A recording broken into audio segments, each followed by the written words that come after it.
So, this is our midterm activities for Python. This is a define function. So dito, nag-define tayo ng function dito na tinawag natin bilang find factorial.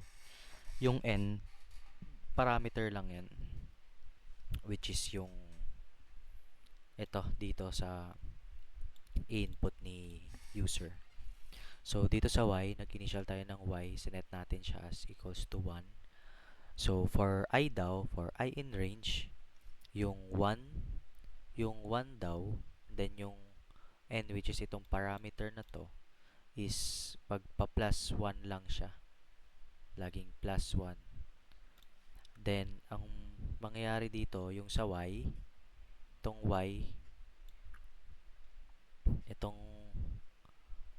na to,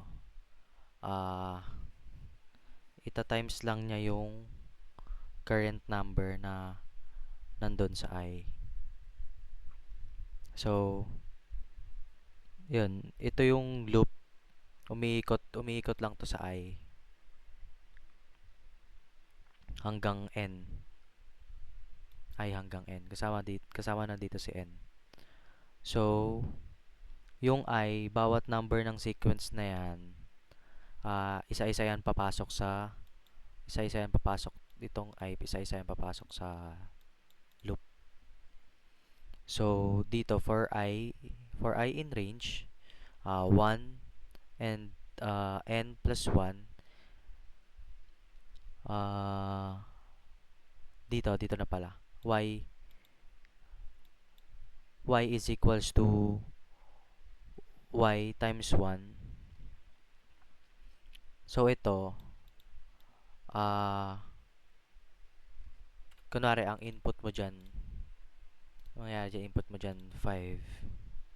Diba? Yung n mo magiging 5 na yan.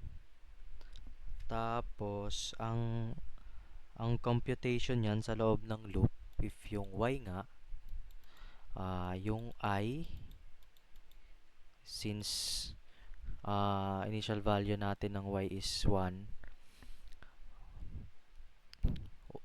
then yung n parameter natin is equals to 5.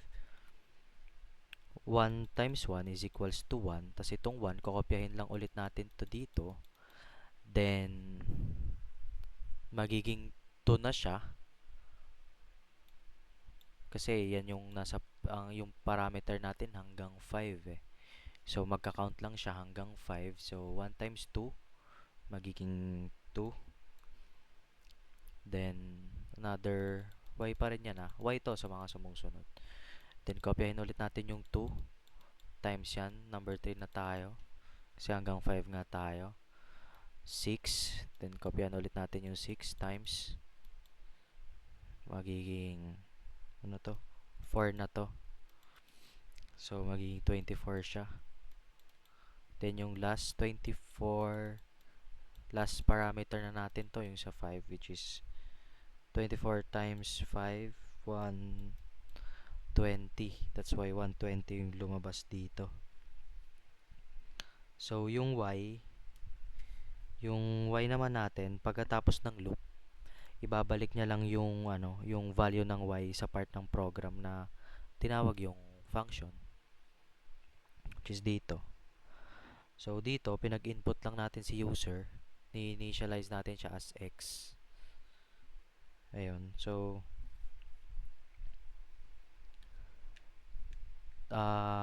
tinawag na natin dito si factorial, yung tawag dito, yung lumabas na sagot dito sa loob ng function na to. Tinawag lang natin si find factorial. Then yung sagot mismo